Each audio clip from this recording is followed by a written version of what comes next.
All right, Ben Mag, welcome to the Portnoy Show with Eddie and Company, presented by High Noon. High Noon Summer continues, Dave. Yeah, I don't know are we sold out of these hats? The High Noon merch flies. So High Noon, best seltzer. Got to smuggle them into Saratoga, which kind of sucks. Come on, High Noon, let's get in Saratoga.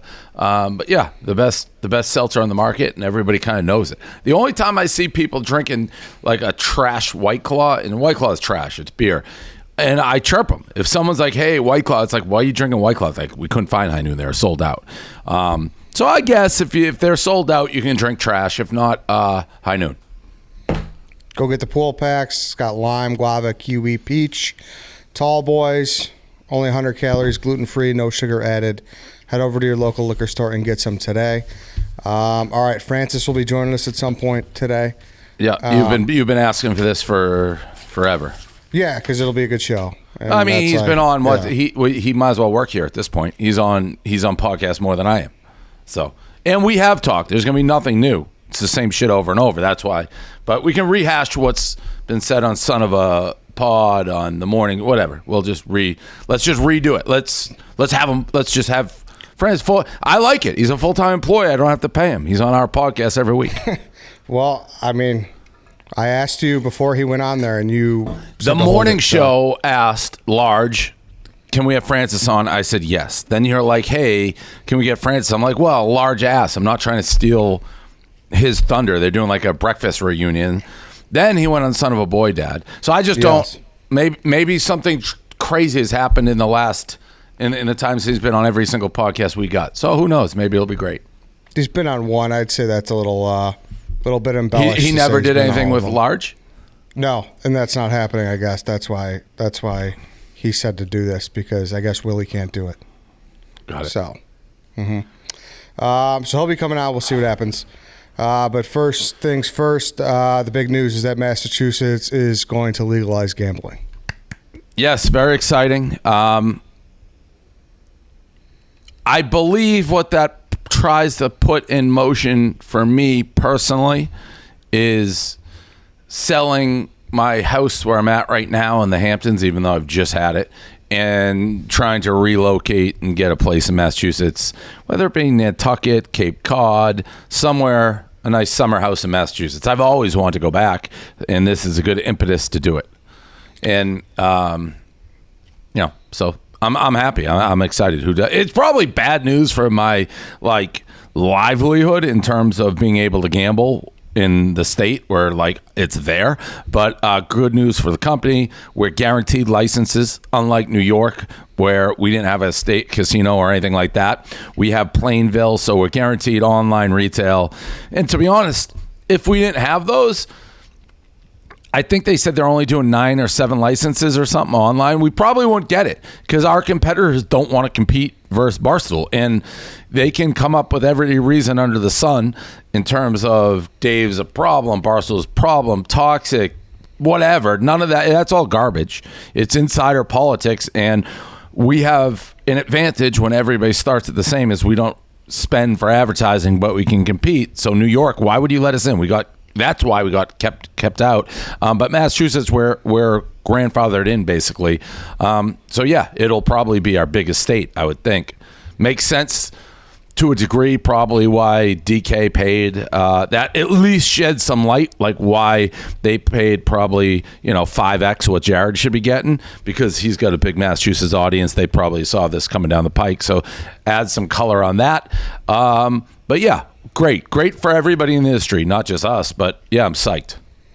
So you'll just spend your summers there then, right? Yeah, I'm still resident. Listen, Massachusetts is not, I don't think, a lot better than New York in taxes. And to use a poker term, shout out Nate Dogg, I'm pot committed on this Miami thing. I've already got the house. I'm already establishing residency. So, yeah, I'll still do that. And as much as I love Massachusetts, Dave does not miss Massachusetts winters. That's for fucking sure. So, yeah, it'll just change the other half of the year, hopefully.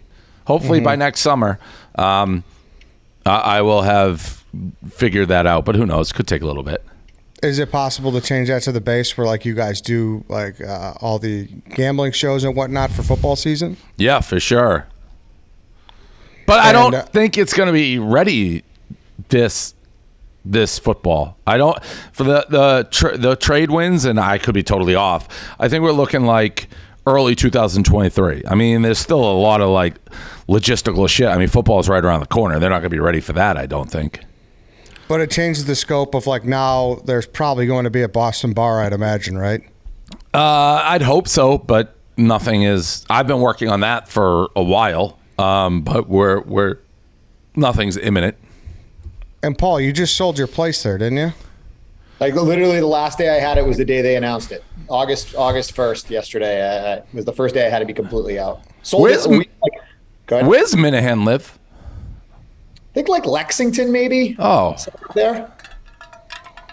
I know it's his offices in Waltham right now, I believe, right? Or one of the towns with a W that I may not. Waltham? He was acting like if he had to come to Boston, he was taking like a 2-hour commute.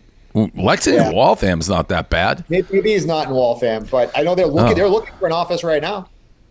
We just got we just had a near encounter. The tick guy is here in the backyard. I was out there naked as of like 20 minutes ago. That would have been an awkward scene. Do you think that DraftKings had inside information that it was going to be approved to make that commitment, or they were just risking it?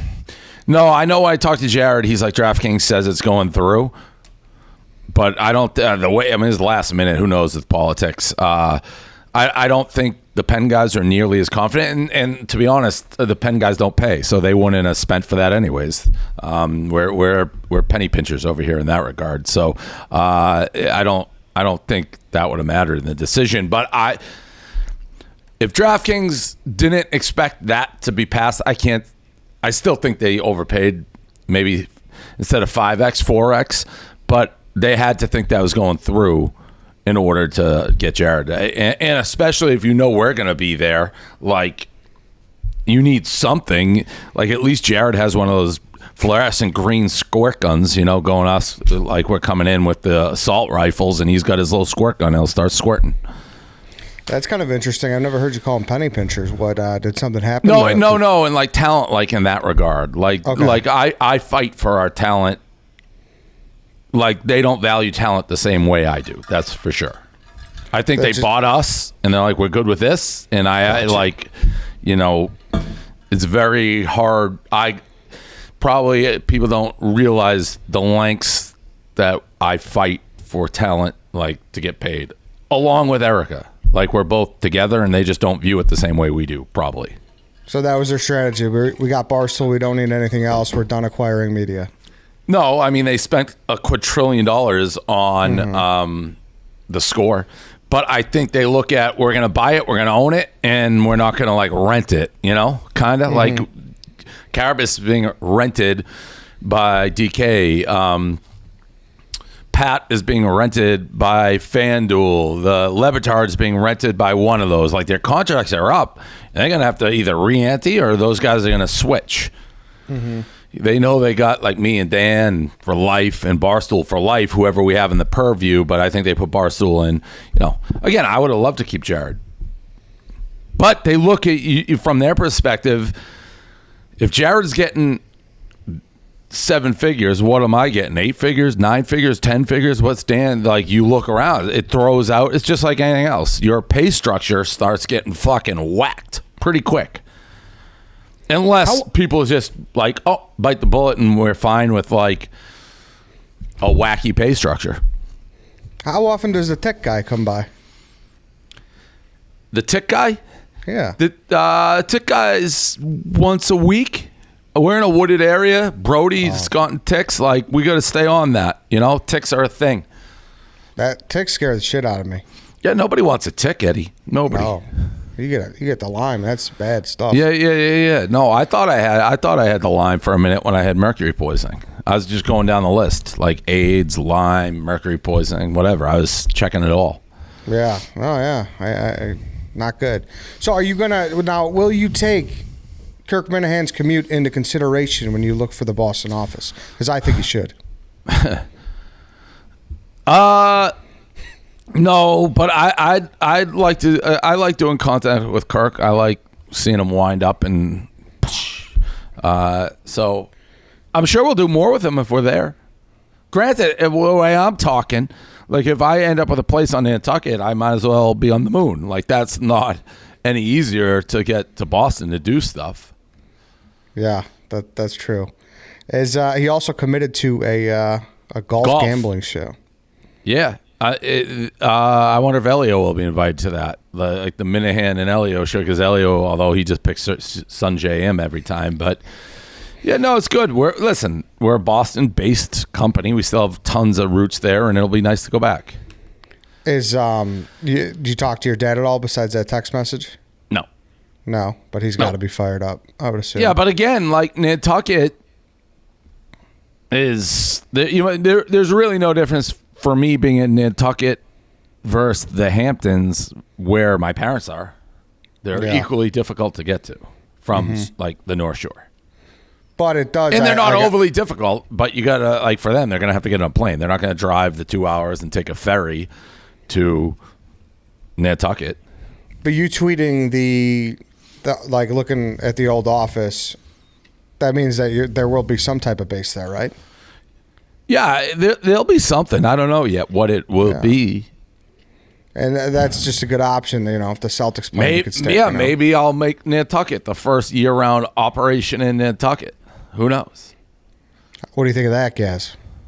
I can't imagine being out there in like January, February. It's probably pretty brutal. Well, I'm not going to be there no matter what, because I'm going to be in Miami then. Those are my Miami months. Well, wherever you are or wherever everybody is around the U.S., they all have the Game Time app to go check out some action this summer. Yeah, Game Time is a ticketing app that makes it easier than ever to score last-minute deals on tickets to sports, concert, shows. They guarantee the lowest price. They crack the code on a score deals on last-minute tickets. 2022 is a massive concert year with so many tours going on. Game Time's reporting they are seeing some of the biggest last-minute deals ever. Artists like Halsey as low as $9, Machine Gun Kelly $8, Backstreet Boys $20, Jack White $25. All these artists with prices under $40. Rufus the Soul, Chesney, The Killers, Zach Brown Band. Make sure to use the Game Time app this summer to get the best deals on your favorite artists. Download the Game Time app, go to the Accounts tab to create a login, and redeem code DPS for $20 off your first purchase. Terms apply. Download Game Time. Last-minute tickets, lowest prices guaranteed. I'll be where Eddie, you and I guess Gaz, I don't even know we're doing this, but Elton John at Soldier Field Friday night. We'll be there, baby. Yep, very exciting. Have you seen him before? I saw Elton John and Billy Joel together. Oh. At Gillette way back in the day. That was probably fucking awesome. Was it Foxborough or Gillette? Whenever they toured together, it was awesome. They were just bouncing hits off of each other. But I haven't seen him in forever. And then Saturday at the bar in Chicago. So this is why. Molly the Meatball, Patty the Batty are going to be at River North Saturday night. We got some VIPs coming from the sports book. We may be a way to win some tickets into that concert on Friday. I'm figuring all that shit out now. But yeah, it's going to be a Chicago weekend with Patty and Molly. Yeah, it's going to be it's going to be a good time. And Elton. Are you how's the pockets looking though? You've been losing a lot of toga. Are you need me to get the drinks or what? Rough stretch. Yeah, got absolutely demolished at Saratoga. I think I'm 2 for like 70 or something, and one of them I just broke even. It was an exacta with like a 3 to 5 on top. And the shame of it is I've been great. I know that makes no sense, but I've been so close so many times. Listen, it got so bad. Willie, shout out Willie, the guy who I go to place the bets at Saratoga, like he's the window guy, offered me cash. Do you know how bad it has to be for the ticket teller to offer the customer, hey, you need to borrow some money? I laughed. He's like, no, I'm serious. Because he could see my bets diminishing from like $5,000 to $4,000 to I was betting like $500 by the end of the weekend. He's like, you need some money? It's like, I laughed, but he was dead ass serious. That's how bad it's been at Saratoga. That's good looking out by Willie though. Great. I love Willie. I go the same window every time. Great. Shout out Willie. How is Syracuse? You had a nice little Jerry McNamara run there. Yeah. I saw him retweet. So, I'm always looking for new spots to do pizza. So I flew to Syracuse and worked my way down Syracuse to Utica, back to Saratoga. It was good. Knocked out like 12 pizza reviews in a day or something like that. By the way, did you see the bidding war thing? With the jockey? I was bidding on art for jockey goggles signed by 4 Kentucky Derby winners. It was a charity event for the Disabled Jockey Fund, so it's a great cause. And it's like, I want to get involved and donate. And I think the other highest auction probably went for like $9,000. There were 5 items. I got involved. I'm like, all right, I'm going to make my donation. I started bidding at $7,000 or $8,000. I thought I had it. Somebody comes in at 12, and I was like in the front row. And the thing just escalated. And once you're in a bidding war in a silent auction, it's tough to get out of it. I know people are looking at me. Tom Durkin, famous track announcer, was the MC. It's like, Dave Portnoy's gotten involved. So I'm bidding, and it's like, all of a sudden, we hit like 16, and there's no hesitation. He's like, 16, yes. 17, yes. There's a video. I'm nodding my head. Turns out I was in a fucking legit bidding war with a sheik from like the Middle East. Legit. And I don't even realize he's got like a new girlfriend. He's not going to like not impress this girl. I didn't know. Luckily I got out at 30. Like we got to like 25. And I'm like, I really hope I don't win this at 25. I put in my mind 30 is when I was going to be. This guy would have gone to probably $5 million. Like money doesn't matter to sheiks. Like he's a legit sheik.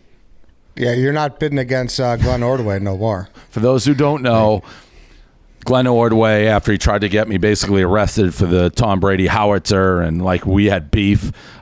We both were clients of Milton's. Milton was both our clients. We went to a party, silent auction. And out of spite, I bid and won every single silent auction. Everything they put up, I bid and won. Just to be like, fuck you. I was not going against Middle Eastern sheiks at that point. No. That's horse racing, though. Like, I'm rich everywhere else. I step to Saratoga, and I'm a poor person. I let my hand, like, asking for handouts from Willie the ticket taker. Yeah.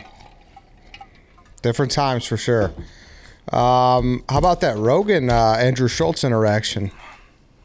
Yeah, I'm brazenly male. And I like that. What do you say? I've achieved escape velocity. Yeah, brazenly masculine, I believe. Yeah, which is very true.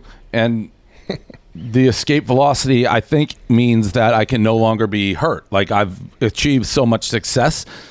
I've gone fast enough where I got out of the tunnel where I can just be myself and nothing I can say can take me down, or I can't be brought down by, for the most part, the left-wing lunatics, the extreme left. That I don't necessarily agree with that. Clearly, I've had to deal with shit over the last 2 years, and I know there's a major left-wing lunatic who has been writing about me now for 6 months. And this article will come out. Who knows what will be in it. So I don't know that I totally avoid that.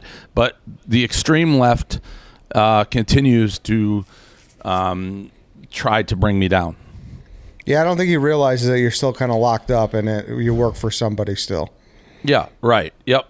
Because he's big into, like, independence and, like, telling people to fuck off and doing what you want to do and not listening to the man. Yeah. So. Yeah, I mean, I certainly have a lot of independence, but we're a publicly traded company. Yes. And even, to be honest, like, having a girlfriend and stuff, the last thing the world wants to see is an unchained Dave Portnoy. Where I'm not in a relationship. I'm not part of, like, Penn. I'm just a freelancing lunatic. Then that's my evening with hate. I've always said when I retire, my last move will be the sold out Boston Garden MSG. Maybe we'll do a couple stops, and it'll just be an evening of hate with David Portnoy. And have you felt the effects of that? Of what? Like your life has just kind of been pulled back, I feel, in the last, how many 2 years you've been dating her now? No, not really. It's more like the pen. It's all of it. There's nothing more one than other. But I'm cold. It's hard to get to me. But the things that are written about me and said about me, like, she reads it. My parents read it. The Pen reads it. Like, that people read shit. So it doesn't really affect me. I know what happened. I know I was there. I've been in every conversation. By the way, they did come out. Did we talk about this? There was that hearing. so the first step of my lawsuit against Business Insider has taken place. And that was, it has. And it was while I was in London. And it was basically my lawyers, their lawyers, and it's, should the case continue? The Business Insider made a motion to dismiss the case, which we knew they would. And the judge, who does this every time, so there's no way to read into it, he calls both parties in, and we argue why, in our case, the case should continue. They argue why the case should be thrown out. There's like a neutral party that recapped it, and it's exactly what I said. The Business Insider defense is there's no way for me to prove what they said was false. Meaning, like, how do you, there's no recording in the room, there's nothing. You can't prove anything that these girls, it doesn't matter the text, anything they say, so, which we knew. It's basically, they reverse it being, you're guilty until proven innocent. He can't prove he's innocent. I've laid out all the reasons we think it's innocent. Our lawyers said, yes, we can. We have these texts. It'll be interesting. My guys are fairly confident. They're like, we think it went well, and this case will proceed. I hope it does. When do you know? When's the estimate when you hear that? Couple weeks from that. Okay. But it's so crazy. Like, I have the document. What the defense of Business Insider, it was basically like nobody else was in the room. So how can you prove that our reporter wasn't telling the truth? I don't know. You knew it was coming, right? So yeah, that's their defense. That I'm a talked about person, and you can't. There's not a video recording in the room to prove it. That's essentially what their entire defense is. Yeah. Well, we'll see what happens. I saw. Elon took some shots at them too. I saw you enjoyed that. Yeah, I always retweet that. The insider trading, which they definitely do. The guy's a Class A scumbag. Who knows if Elon's somebody you actually want to align yourself with, but what is it? The enemy of my enemy is my friend or something like that? Yep, you got it. What was that girl, that Philadelphia, you kind of went at her a little bit yesterday.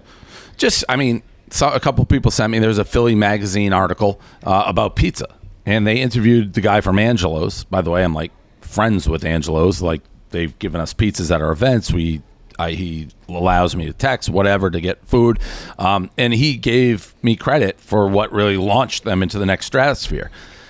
The girls ran a pizza article, this reporter, this woman, and for no apparent reason. So he has a direct quote, like, Dave Portnoy's One Bite Pizza is what helped launch us to be super popular. And then she's like, Dave Portnoy is a known misogynist and does One Bite Pizza reviews. It's like, the article is not about me. It has nothing to do with me. I've never talked to this reporter. I don't know who the reporter is. It's just a fucking cheap shot. So I threw a little cheap shot back at her. Not even a cheap shot. I just returned fire and was like, old Dave would have gone fucking psycho on her. New Dave won't even mention her. That's all. Has she done the whole, these people are attacking me now? I'm sure it's coming. Like, okay. I can tell Paul and his Instagram friends, Gaz, he's like rolls around with the fucking Instagram and this crowd. Like, I'll start losing followers because I'm reported. Even though she threw the first punch, unprovoked, attacked me, my integrity, basically defamed me. You bullied her and you tagged her, and then that's what they're going to say. And then you'll be like, "Yup, he did it." No, I said I would have tagged her, but I'm not gonna. This is what I did. With that, proving my maturity. But back to the whole Rogan thing. I think the appearance is coming soon. I think you'll be on there soon. I don't think so. Why is that? I don't know. I've never had an ounce of communication with him. But the more that, because you get brought up every so often, and it seems like every time, like, he knows a little bit more, which is interesting to me. Maybe. Who knows? Maybe it's because you don't follow him back on Instagram. He follows you, but you don't follow him. Oh. I didn't know that. He's rolling in the UFC circles, obviously, and you are, and you're getting more aware of what you're doing. Yeah, he definitely saw that whole interaction. Fine, I'll throw Joe a fall. How's that? There we go. Well, what a fine Kareem. You also took. Speaking of cheap shots, the nose picture with Molly Meatball in UFC. Some would say that's anti-Semitic. No, I'm kidding. The guy redid it and wrote like a Simpson thing on the chalkboard like 10 times. Like was a my nice nose. touch. Yeah, he did it way better. That was a nice touch. All right. Yeah, fuck it. Guess what? Fall back. Everybody There we go. happy? I don't know who I fucking follow and who I don't follow. Right, you're not on the gram much? You're not scrolling away? I mean, I go through like DMs and shit to look for pizza places, or like that's how I found out that the Philly magazine lady was trashing me. I think I did in an interview with Philly Mag once, actually. Our crack PR people set it up without, apparently one of those things. It's like, yeah, they ambushed me. Like, who needs friends like that? Fucking A. It's like we sat down, question 2 was like, are you like a rapist? It's like, who set this fucking thing up? Little fucking dork, little like piece of shit. I wanted to fucking slap him. And I'm such a pussy. That's how weak this guy looked. I would have slapped him and gotten away with it. Where was this at? We did it at the gambling house in Philly. He tagged along for a bunch of reviews, and then when he started the interview, it was obvious it was a hit piece. And it was, because it would be like, oh, Dave, do you want to do an interview with the Daily Beast? Like, they're going to be fair. Hey, you want to do it with The Factor? They're going to be fair. Like, come on, did anybody do it? I think that was the last time I agreed to do anything that are like PR or marketing. It's like, no. I'll decide what I'm doing. I can tell in an instant by their tone with me, like whether there's a hit. And by the way, it's like this article that's being written on me now by this reporter. She lies about what it's about. I've heard 10 different things about what it's about. Like, it's about how celebs interact with women online. It's about gambling. It's about like Penn and the Barstool deal. But it always comes back by question 3. What do you think of Dave Portnoy's sex tapes and things like that? She's a dishonest piece of shit, and she knows it. Did you boot him right away when he asked that? It wasn't a direct quote. No, I went through it turned into an angry interview. And I remember walking out, and I was like, who the fuck set this up? Like, did you not see this coming? I think that's the most mad I've seen, at least on camera, that you've been at Gaz, was over the whole PR thing at the Super Bowl. Remember that? With Clay Travis. Oh. Yeah. Remember they sent out like a note being like, would you like to come on or something like that? There was like a enemy, Clay Travis thing. Yeah. We begged for me to go on Clay Travis's show. And then Clay made a mockery, obviously, and made you look like an idiot. Yep. Would you say that's the most mad he was ever at you, Gaz? No, I've been back when we were in Milton. I'd get quite mad all the time. He'd just be sitting there with his bald head eating a sub sandwich. Yeah, I would say from recently. What Super Bowl was that? That was Minnesota. Well, we're not in proximity for me to get mad. Yeah. I think it was Atlanta. We're in the upstairs room. I remember it. Ivory, the Ivy. Yeah, the Ivy. Yeah. And then we'll kick it over to Francis. Before we do, though, we want to make sure that can you send a message to Danny Boy Kane? He's getting over COVID. Yeah, health and happiness to my guy Danny. Health and happiness. Well put, Dave. Let's talk about Roman, Dave, and then we will talk hard to Francis. Dick. Yeah, it's the hard dick business. Where's it at? Roman's the hard dick business. I don't even have to look. I know exactly what it does. Testosterone affects a lot of aspects of men's fitness and health, from sex drive to muscle and bone mass. The experts believe that testosterone plays a huge role in our body's natural function, but men's testosterone starts to deplete with age, which is why it's important you support. I think I'm at the age I should probably be getting in on this. Roman T support is meant to help men maintain their body's natural testosterone production with the proprietary supplement formulated by Roman's in-house doctors. Roman T supports contains a blend of 6 nutrients, including ashwagandha, to support healthy testosterone levels and magnesium to support muscular health. Roman T support is not testosterone replacement therapy. It's not meant to treat people with testosterone deficiency syndrome. Go to GetRoman.com/Dave to get $15 off your first order of Roman tea. Support this. GetRoman.com/Dave. GetRoman.com/Dave. I've heard a lot of people my age be like, "You doing the testosterone thing yet?" I'm not. I think that's one of the advantages of being like rich, right? Should I be doing that? He's not your age, but Stu swears by it. A lot of people, you start getting in your 40s, I hear people doing, like, they look at me like I'm crazy. Like, you're not doing that yet? Like, no. Francis, you taking some testosterone boosters or what? No. Good to see you all, though. Hey, Dave. Hey, Gaz. Hey, Francis. Hey, Eddie. How are you guys? So, Francis, I don't want to say it was like ripping into Eddie, but when he's like, Francis coming on, it's like, in a way, I feel like you're working for us without me having to pay you, because I feel like you're on a lot of our pods. And I don't know what to add to things that you've said already, but here we go. Yeah, I said something similar to Eddie. And the Son of a Boy Dad was the first one that I've done. I didn't know if I was welcome, and kind of worried. I was very nervous when I came in, and I'm very nervous today. I remember the very first time you brought me on a radio show was like week 2 at Barstool for me, and it was after I'd messaged the swimsuit models for a date, and you just castrated me. I didn't like that. Wasn't a fan of that move, that's for sure. I thought, and I actually thought the first person, because Large asked. Large a while ago, he's like, breakfast reunion. I'm like, yeah, that's fine. So I thought you had done, and then Eddie asked. I'm like, I think Large is going to have him on. So he already asked, so I don't want to spoil whatever Large is talking about. So let him go on that. And then you just popped up on Son of a Boy Dad, but I didn't have any problem with any of it. The only reason I was delaying Eddie was because of the Large request. Cool. Yeah, no.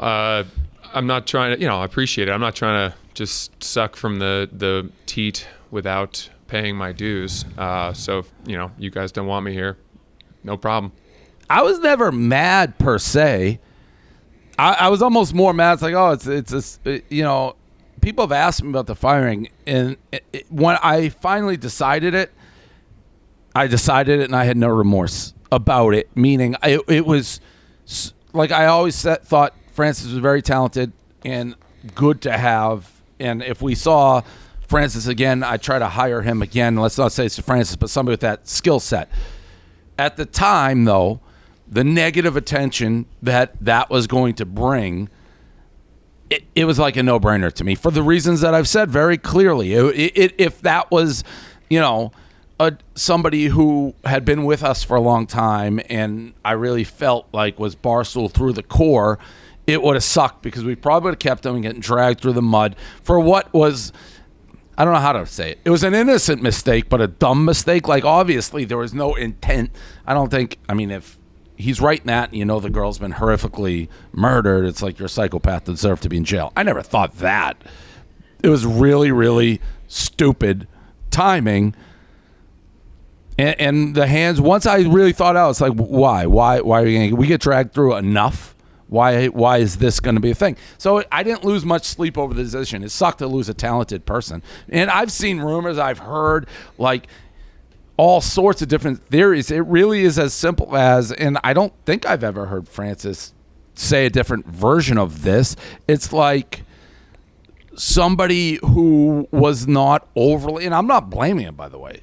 Like I've said, we hire people, and you should use Barstool as like a stepstone or a ladder, and some people become more. Like Alex Cooper used it to benefit her career. She was never like, oh, I'm going to die for Barstool or do anything. No, she used it, became a huge star, made a shit ton of money. That is the game. But when there's a major fuck up, it makes it easier for me to be like, well, I'm not going to let this drag us down. It's easier to just cut bait. And I didn't lose sleep over that decision. I never once blamed you. In fact, I would say that I stood completely by the company's decision. I like to think that I owned my mistake and made sure never to try to cast the blame or shovel the blame elsewhere. And I still feel that way. I think to go back to what you just said, there was a blog you wrote like 6 months into my time at Barstool. Someone had made a mistake. Someone had gotten in trouble. And you wrote a blog listing the people at the company that you would go to war for. And then you wrote at the end that everyone else was dispensable. And that was a very eye-opening moment for me, because at that point I said, oh, I could lose my job any day. I have no job security. I'm not one of the guys.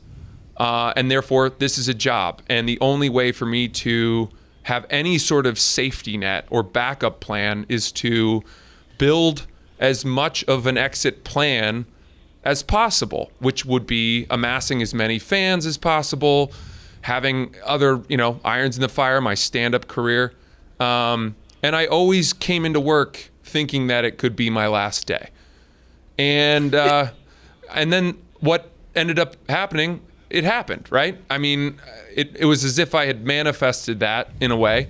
But it's hard to say, like, was I wrong for trying to... I always thought that, like, me working my ass off here and trying to make good work would work in the same direction as the success of the company, whether I was doing it for me or for the company. Yeah, I think that's fair. And you did work really hard. And that blog I wrote, I would probably write again. Certainly the people who can elevate onto that list, it's not like set in stone, but you were here a relatively brief time. And I heard a little bit, I don't know how much I heard, so I don't want to misquote, but like it also, because even I have it, it's a fine line with like the advertisers angle of it. And like we have to sell ads and we have to pay salaries, and then content, as you said, is looking out for themselves. So, they don't always want ads or reads or the way they come in, because it can hurt views. It can hurt or perceive to hurt your content. You had issues with this throughout, I recall. I think the personal Instagram stuff, was I seeing... Yeah, we talked about that. And I thought I said that was a thing where I should have done better there. I should have. Yeah, I remember distinctly coming into your office and bringing it up, being like, "Do I have to do this?" And you were like, "Technically, no, but like, come on, man, take one for the team." And I regret that. I really do.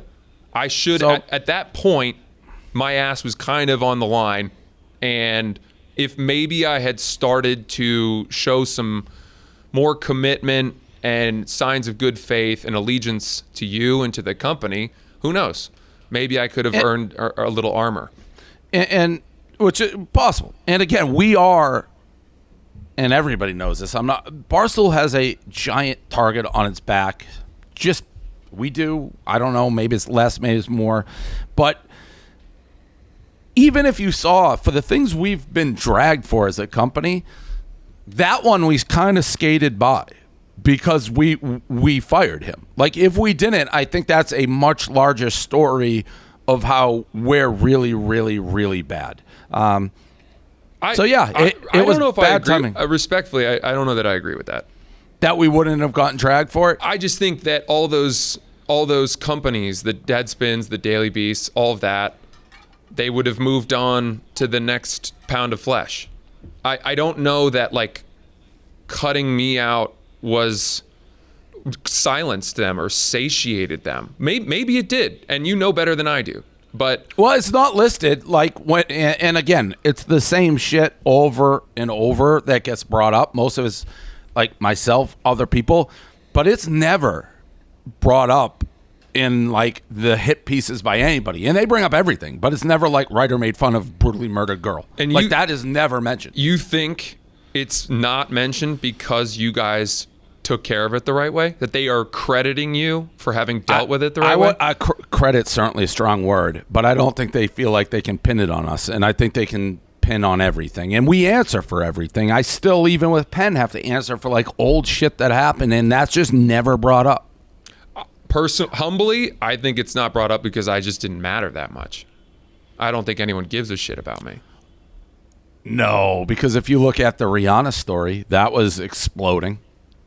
I think that calling a pop star fat versus making what was clearly a mistake, who the fuck knows? You might be right. You might be right. I would like to think that some of those journalists had the discretion to realize, like, there's not a lot of meat on the bone here with what happened to me. But maybe you firing me was. I totally stand by you firing me. No, I know. My experience is meat on the bone has absolutely nothing to do with what people come after us for, fair. because they've come after us for a lot of stuff they say doesn't happen. We'll never know the answer to that question, but they've come after us for anything, you know. And what I envision they would have done is somehow connected, like intent or something. I don't know. It was something. I remember going back and forth. I made all the calls. I talked to Kevin. I talked to Dan. I talked to Erica. Everybody's like, what are we going to do? And then everybody, I think, I led it. And it's like, yeah, I think it sucks. Nobody's like, yes, or excuse to get rid of Francis. Because there was never any doubt within anybody. And I've said that a million times. You're wildly talented. And weirdly probably fit more now than ever with some of the weird people and things that are going on at the office. Listen, I think that and by the way, he tried to pitch, like, I don't know what's and again, if it could be cut, like Francis tried to, or currently, or at one point was like pitching a TV show based on kind of Barstool, and he was like the writer that years now, right? At least over a year. Yeah, and that is still moving in the right direction, percolating. So I mean, there was never any animosity to me at all with Francis. I'd never felt it back. It sucked, kind of. Do you think, Francis, has there been anything in the last couple of years that Dave has said about you that you've taken exception with, or that has been a little bit that's unfair? You know, honestly, nothing that was outside of the typical, like, fun, nothing damning, you know? I think he has said some things that if I had been able to, I might have said, tried to clarify for the record. But again, nothing, like when you said that the sales team hated working with me, I then reached out to... I think they did. Oh, I reached out to Matt Brown. I was like, was this the case? And he was like... Oh, well, I mean, come on. Matt Brown has the integrity of a snail. I think there was a Matt difficult Brown left start. crying. I had a difficult start with the sales team because I didn't think that I didn't agree with the way that they were utilizing me for ads. I thought I would be better suited for ads in video format, having a background as a commercial actor. And once we found that groove, I started working hand in hand with the sales team and did a 5 Puma video deal, a Burger King video, a Roman video. I mean, look, there's no point in citing the credits. I think we found our harmony, and it took a moment. And I was sad to hear that you thought that and that they thought that. I will say he is not alone. There is always going to be a natural conflict between sales and content, and that continues today. And by the way, I try to side with content most of the time. But that is it. For somebody who was here for the time he was here, Francis was the league leader in salespeople coming into my office, being like, "We have a problem with this." He was batting leadoff. So I don't mean personally, but it's like, we go in the personal Instagram and all that stuff. I get that. I'm the same way with it, but you got to look at the world we're in, which not. And I have to look at it the other way too, but. We have this big network where we're kind of unique and the internet is changing, but advertisers are snakes, a lot of them. And it's cheaper to go to the individual talent than go to the network. We get bigger prices, and that's something we constantly do battle with, and we need the big contracts to pay everybody. And yes, there's more leniency and things. I a lot of times will tell people, just don't even tell me. Like, no harm, no foul. But if you're going after bigger things, it's hard. Like that. The whole company will implode on itself if advertising can go around to get individual people. We're not the only people who deal with that. That's life for any company like ours. The band label, however you want to look at it. Yeah, I disagree with any of that. And I think, part of the problem for me too is that I would see other people posting ads that they'd sourced themselves on their Instagrams. And despite us having this hard and fast policy, which had been brought down via email, I remember, about not doing that. And so granted, the people who were doing it had earned the right to do it, very senior people. But I think there were a few things that I just balked at because, like that, which, certainly lent themselves to me being a pariah and kind of becoming the guy that was just here for himself. And to be frank, the way this, and Paul probably knows this, when I started this company, and the way what I actually used to tell people like the exact opposite to a degree when it was like New York, Chicago, Philly, I'd be like, you guys, whatever you do in your city, take it. Like I have no interest in it. It's like, do your own, make as much money as you can.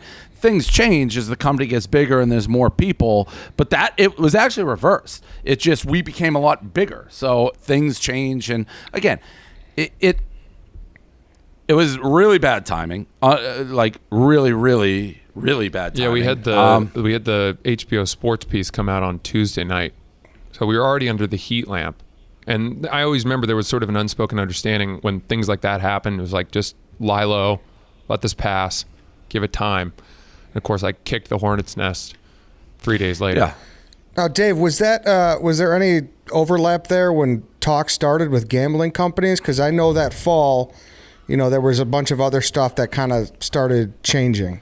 You mean, like, was I talking to Penn when that happened? Yeah. I have no recollection of the timing of that. I don't think so. Because I remember pacing around my Nantucket pool, talking to everybody, and I wasn't doing Penn conversations. I don't believe in Nantucket, ever. All right. Because I've always wondered that, because I know that was... it happened in January, but that's when the union thing happened, and a lot of stuff just kind of was like, hey, let's really behave here for. Whatever. No, I don't remember that. I just, for who we are, obviously it's a tragedy in any respect, but it just was a really bad set of circumstances around a absolute brutal tragedy. Francis, was there anyone else, maybe not Dave, that you've kind of that took some shots that you kind of remembered that you weren't happy about? I mean, no. As far as I could tell, I was gone. Nobody gave a shit. I would say that. I mean, again, I'm actually to the super talented. How's it been post Barstool? Interesting. You kind of eat what you kill. You're constantly foraging and weaving together a fucking tapestry of a career. And it wasn't until probably this year that I found some peace and certainty that I would be able to do this and not only do it, but keep growing. And, my podcast has done well. Oops, the podcast. Nice plug. I've done what else? My stand-up has grown. My social media, I've found some hits there. I tried to hit up Gaz. I made this video where I stopped people from cutting traffic on the shoulder, and it went to the front page of Reddit. People are sending me death threats. I'm going back and forth with them. Yeah. It's kind of fun. That. Yep.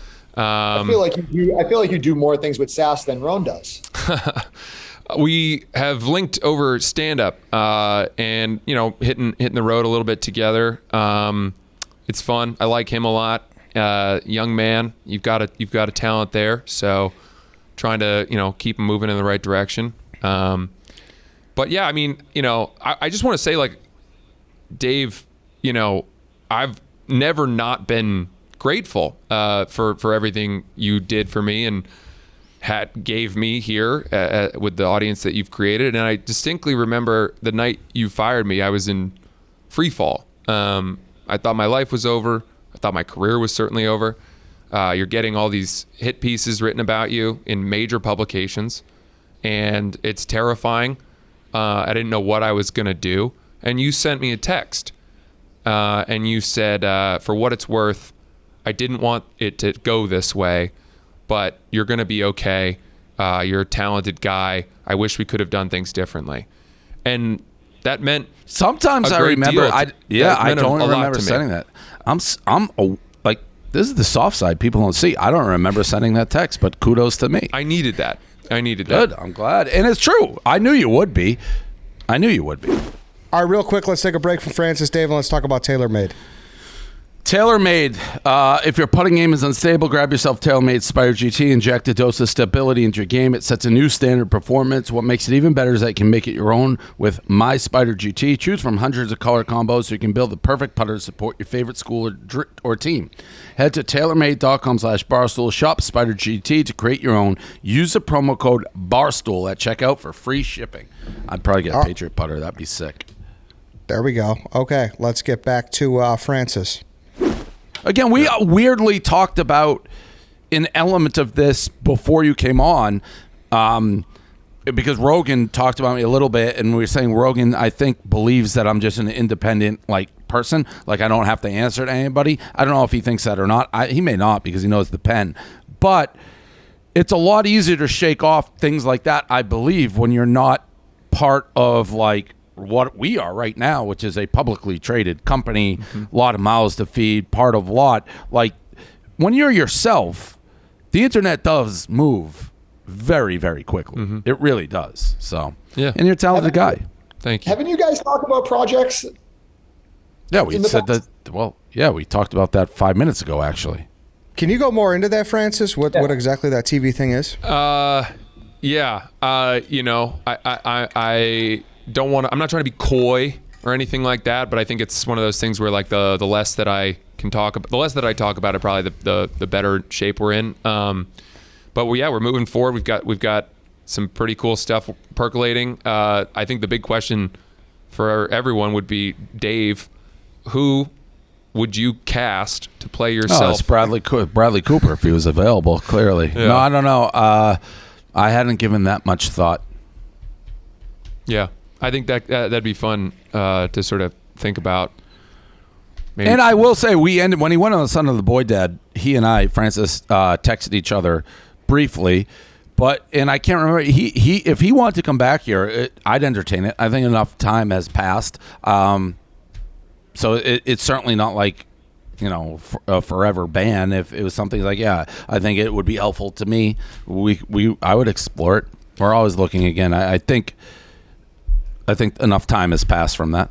Are you interested, Francis? Yeah, definitely. I mean, who wouldn't be? It'd be an honor and a privilege to work here again. I think my first question would be for Dave would be, in light of what you said about the blowback, do you suspect that there would be an outcry if you guys rehired me?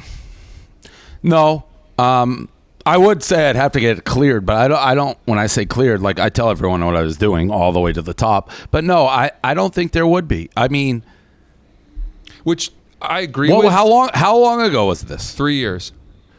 That's a pretty fucking long time to lose your job. And I mean, what's his face fucking, and it's not to use a dumb analogy, but fucking the quarterback of the Browns got 6 games, for some really heinous acts. A joke blog that was intended to be a joke that wildly backfired. I certainly think 3 years is plenty penance. Sometimes what I think doesn't matter to the rest of the world, but I didn't have anything in my mind. So what changed? I didn't have anything to stand on when it happened. Mm-hmm. If people came at us now, I would pretty much reiterate what I just said.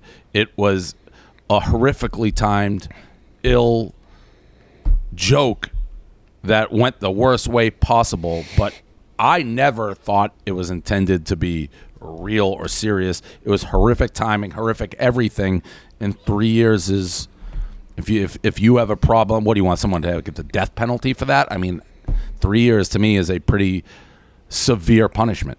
Yeah. I mean, I agree. I don't see the Daily Beast writing a blog about Barstool rehiring me holding much water. I don't know why anyone would give a shit. Yeah, again, I do agree.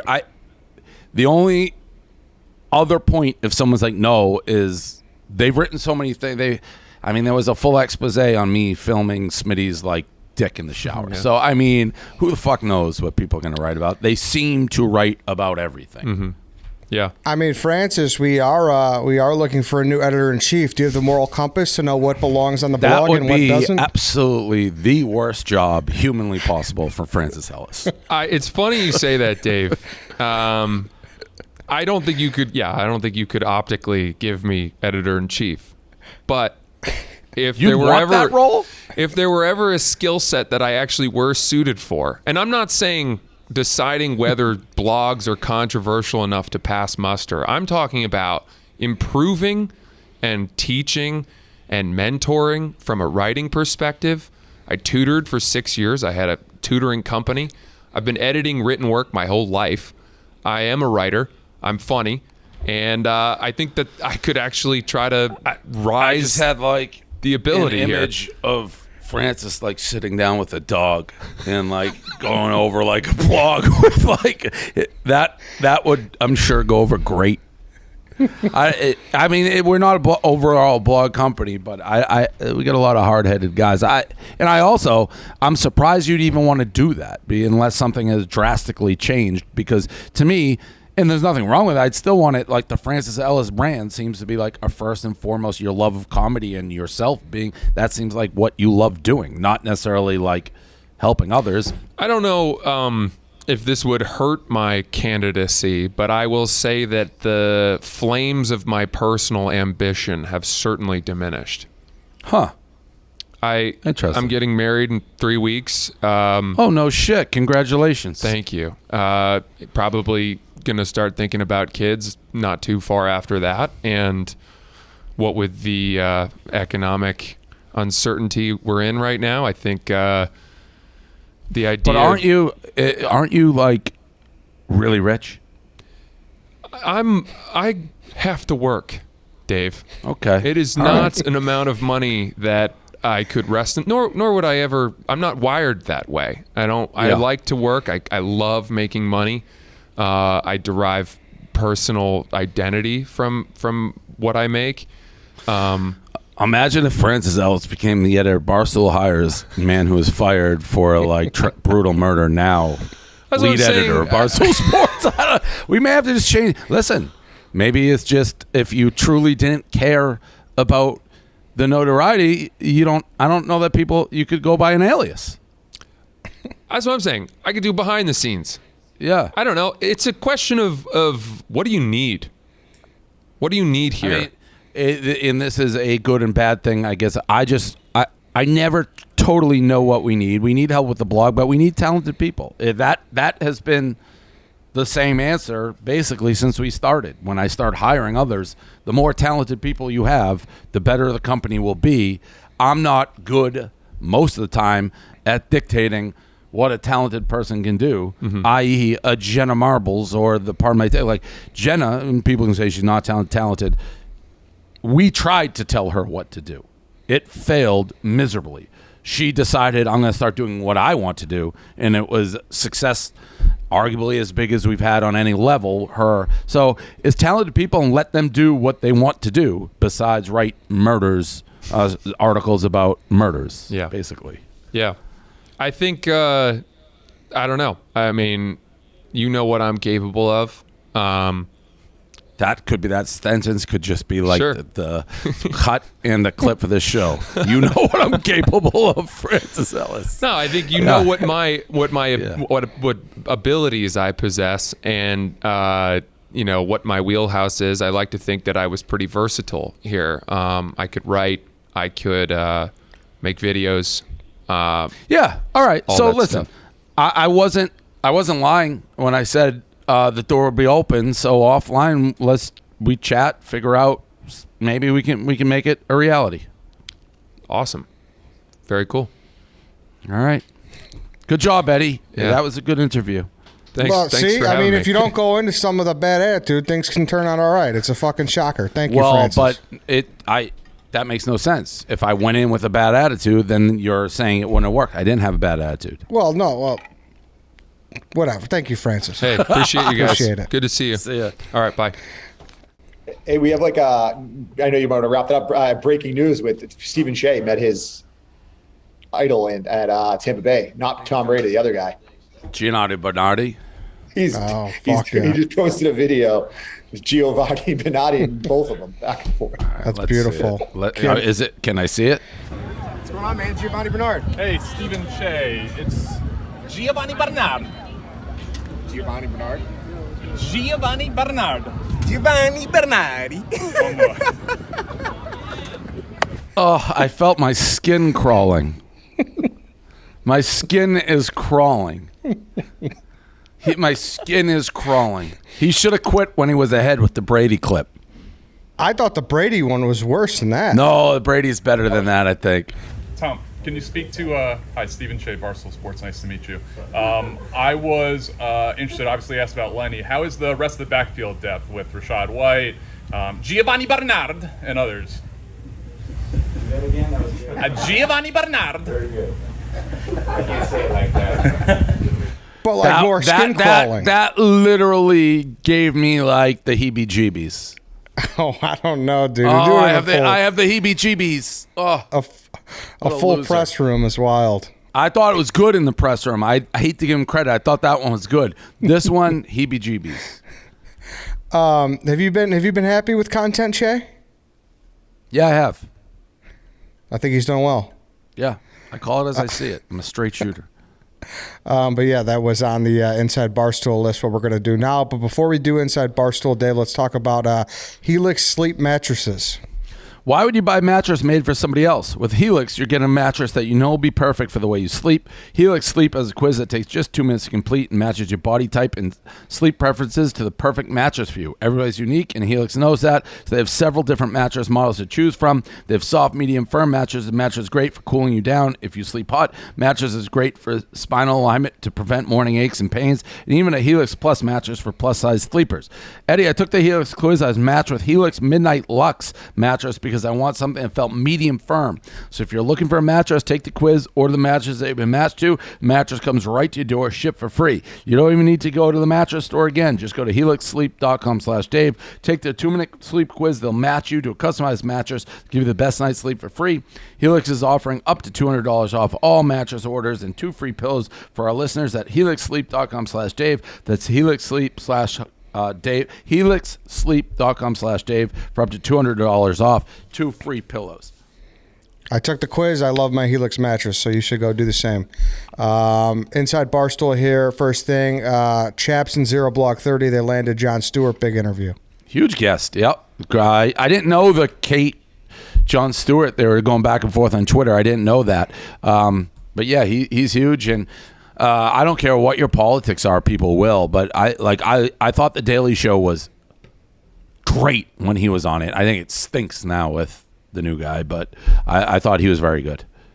Yeah, so go check that out. Zero Block 30, big interview, a lot of stuff with veterans. So yeah, it's so crazy. I mean, I started researching that. I was like that whole issue, why that wasn't passed, and everyone points fingers, but crazy that veterans aren't getting the help they need.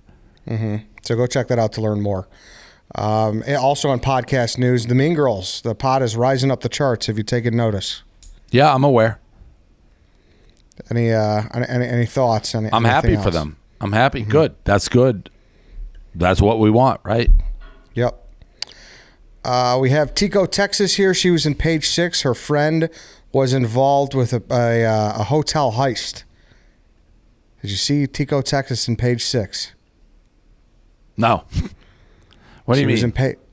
So the headline is Socialite Libby McGraby says she lost $500,000 worth of clothes and jewels in hotel heist. So what is so Tico's her friend, and she was pictured in a couple pictures that they took in I believe it was Ibiza. So Tico and her friend Lizzie were robbed? Yes, that's what it appears to be. I don't know if Tico herself was robbed, but her friend was robbed, and Tico was inserted in the story here because she's in the pictures on Page 6 as, a supportive friend and whatnot. No, I didn't know that. Yeah. Wait, $500,000 of what? $500,000 of jewels and clothes. Who travels to Ibiza with $500,000 of? Now I know how Tico made it to Ibiza. Tico also said that her friend is available to come on if you wanted to hear more about the issue. I mean, I'm new to this issue. Maybe. All right. We'll put a pin in that because everyone has issues, whether it's AC or $500,000 worth of jewels or That's crazy to be clothes. traveling $500,000 worth. The way they say that, jewels, makes me think it's like the Goonies. Like, One-Eyed Willie has jewels. Like, who has, like... You think she's fucking Chester Copperpot? Yeah, like, who has fucking... Who's Karen? I mean, $500,000 of clothes. It has to be the jewels. Like, I mean... A lot of How do you... stuff. Yeah. And Well, we'll see. what they called it, We'll get to the they bottom called of it, it. what? But they called it jewels and jewelry. That's what the headline says. It's clothes, jewels, and hotel heist. The New York socialite Libby McRobbie. Yeah, so they reportedly- don't say jewelry, they say jewels. Yes, they say jewels. Yeah, doesn't that make you think of Chester Copperpot? Yeah, of course. Like, if I mean, jewelry, he's- you're thinking rings and necklace. Jewels, I'm thinking you put it out into like a velvet. You just got loose jewels. Who Well- travels with loose jewels? Well, that was the last. That was the last booby trap, right? He grabbed a handful of jewels, Correct. and that Correct. that- And then Mouth happens to have some extra jewels, saves the whole thing. yes, exactly. I am curious whether this is like who, unless that's just a misprint as jewelry, but that's a pretty big difference. Jewels, you're doing weird stuff to begin with if you're traveling with loose jewels. I think it is jewelry because later in the article it says my entire jewelry box with $200,000 of jewelry, including pieces by Cartier, was gone. That's jewelry. Shame on the New York Post. And it A says baller. also, That's a baller move. If you travel with jewels, you just go in a room, you just lay out your loose jewels. It says the staff at the hotel is also refusing to believe that she was robbed. So there might be something here where we could get to the bottom of. It's the article. There's Tico and Ibiza. Oh yeah. After landing in Ibiza, Mugrabi flew in her friend Tico, Texas for female support. Yeah. There we go. Shout She out was. Tico. Is this who she was in the Hamptons with? Yes. The woman was in like one of like the craziest divorce battles in like New York City history, and her like ex-husband is the biggest like Andy Warhol collector, and I guess she got like a couple $100 million or something from it in the divorce. Sorry, we'll see what happens with Tico and the jewel heist. Next thing here, appears that White Sox Dave and Jersey Jerry got into a little tiff over the weekend. Did you see that one? I didn't. No, I didn't see that. Those are That two was kind of bulldogs. funny. It was kind of like a stunning one. Yeah, it was out of nowhere. It was similar to the Jersey Jerry Chief, like in that it was like, what the fuck was that for? What happened? I have no idea what happened. Pull up the tweets. Yeah, White Sox Dave tweets something about his buddy's show to check it out. The closer, who is in the Jersey Jerry Army, says, "Why do you have 83,000 followers?" And White Sox Dave responded, "Why do you have a Twitter profile dedicated to a dude who is a lapdog?" And the picture is of Jerry. Jerry responded, "What does that mean, Dave?" And Dave did not respond. At least I don't believe he did. I didn't see it. Who is the closer? Jersey Jerry Army, just a guy? Yeah, I think he's like one of the Rico Ryder people who he like does. He goes out for hits for Jerry. So was this hit? I'll do two sides. Reading all that. If that hit was not directed by Jersey Jerry, which I have no reason to believe it was, then White Sox Dave is in the wrong here. Clearly. But if it was, then If it was an obviously- orchestrated hit, then it reverses. But think that's- based on that, I'm going to say White Sox Dave's picking a fight for no reason. With Yeah, like, why does he think he's a lapdog? I've never. Who's Jersey Jerry a lapdog of? I think maybe Jersey Jerry is saying me because we mentioned it and he apologized to Chief. That's the only thing I can come up with. I'm not entirely sure. But I would say this is a White Sox Dave issue. It maybe because he didn't accept the apology to Chief. Is that it? I don't know. Maybe that could be. Next thing here, Dana Beers has said that he is done with beer. I feel like he does this. He's like, he says this a lot, doesn't he? He's got the Brett Favre in him. Yeah. He looks at his belly. He's like, I'm gross, and then retires, gets in shape, fluctuates, go back. So this is a non-story to me. Okay. Part of My Take has released Pardon My Cheesesteak. Yeah, they sold out, I think, right? I mean, they're everywhere. There's a ton of locations on Uber Eats, Grubhub, DoorDash, you name it. You could grab it if you're, I mean. I got to taste it. I haven't eaten it yet. I saw them tasting it in the office. They look good. Yeah, they brought some to the office yesterday. I had a bite. It was good. Next thing here, Big T says that public schools should not exist. Did you see this clip? No. Okay, let's pull this one up. Public schools shouldn't exist. I'll get that take off right now. You don't think they should exist at all? No. Why? Well, I don't believe like the federal government should really exist. So. Okay, so let's take that out a little bit further. If there's no government-run schools, where do people go to school? You can have private schools. You can educate your own children. How do you pay? If you don't have a job that makes you wealthy, how would you pay for your children to go to school? I don't know. So if you're poor, your kids are fucked. Would that come with reduced taxes? Yeah, well, sure. There should be no taxes. We'll make the people that are earning $22,000 a year pay like 4% taxes. They still can't afford to send their kids to school. I just don't. You have to have school. I feel like am I the only one that? No, I'm on. No, yeah, like I don't think that's a big lib take on my part. No. I don't know saying, that you do. Big really. T, that's a off. Kids should go to school. Dave, should kids go to school? Yeah, kids got to be educated for sure. Do you see Big C's? Do you see Big T's side of the arena where there should be no public schools? He says. Well, he said there should be no government, no public school. He wants to live in an anarchist society. I'll go as far as this. I think the school system's mismanaged in a vacuum of money that's just mismanaged. Do we need schools? Yup.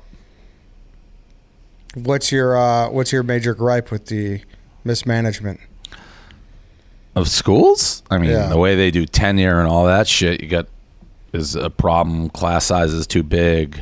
It's a lot of. I mean, there's a lot of just teachers should probably. I don't know how to do it, but like, this is a very utopian thing. But you'd like teachers to make as much as a finance bro. Get like super talented people in there as teachers. Probably make school more interesting, better kids learn more. There's a lot of things, but I don't have the answers necessarily. But you got to teach your kid. Yet it's perfectly Big T. I'm not like even like that doesn't surprise me. I don't put a whole hell of a lot of weight into anything Big T says. But the school system as a whole is as a topic that you're kind of interested in as well, it seems, or have some takes on, I should say. I was an education major. Mom was a teacher, right? Yeah, my mom was a teacher. And the golf coach. Yeah, facts. All right. Thank you to Big T. Big Ev announced that he has re-signed with Barstool Sports. Correct. Good for Big Good Ev. for him. Yep. And that's really it. Is there any update on Coley? His last day, technically? Anything? No, more? we're figuring stuff out with him still, and we want to make it work as best we can. I think, we left it what's a competitor, what's not. And we're just trying. We will make it an honest effort to make it work for him, but we just got to make sure we're not literally just letting him go to a direct competitor. That's all. Okay. Oh, yeah. Speaking of, did you see any thoughts on the Jake Paul fight getting canceled? Yeah, I mean, I at first I was like, oh, they're just not selling tickets because there was a ton of tickets available. And obviously the original opponent dropped, and Jake saying it's the weight, and the weight clearly wasn't met. Why would Jake Paul fight a guy that's 20 pounds half a year and can't make what he agreed to make? Like, well, why would he do that? But not good. It's a bad look. But what are you going to do? It's boxing. Dana made a comment and said at the press conference at the pay-per-view this weekend, he said that just because you were an accountant at the UFC doesn't mean you can be like a boxing promoter. And of course he was talking about Nikiza, like Jake's manager, who like facilitates all of his like fights. Yeah, I don't think they truly get along. Nikiza used to work for UFC and is the promoter, and I like him. Always been like nice guy to me. Who knows? Once the first guy dropped, they try to fix it with this. But things happen in boxing. Shit happens in boxing. If he's not going to make the weight he said he's going to make, why would Jake Paul, who's the entire draw, go fight somebody 20 pounds heavier. It makes no sense. They're trying to save the fight. It didn't work. All right, then. That's all I got. Anything else for you? No, that's it. No. Elton John, Crocodile Rock, baby. Daniel, my brother, come on. There's a Tiny Dancer. We got a lot of shit to look forward to. We got a lot of shit. Let's go. All right. Bye. All right. That's it, everybody. Thanks for listening. We'll be back next week. We'll see you then.